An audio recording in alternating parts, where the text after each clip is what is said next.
canım, gül yok mu gündemde? Gül de ortada, gül yok mu gündemde? Yatırım oradasın canım, gayrı yok mu gündemde? Cime zalim, adı bana. Gül de oradasın canım, gül yok mu gündemde? Gül de oradasın, gül yok mu gündemde? Yatırım oradasın canım, gayrı yok mu gündemde?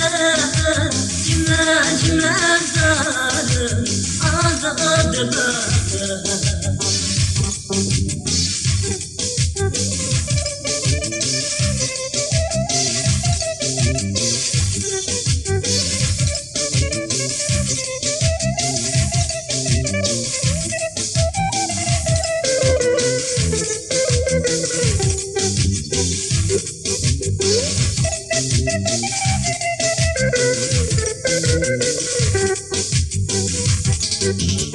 Karşını vurdursun canım, bir yanıma sen geldin. Karşını vurdursun, bir yanıma sen geldin. Yanımıza etmemsin canım, yoldaşın hemen geldin. Cime zalim, adı bana. Karşını vurdursun canım, bir yanıma sen geldin. Karşını vurdursun, bir yanıma sen geldin. Derdim boza etmem sen canım, bunda söylemen geldin. Cime zalim, adı bana.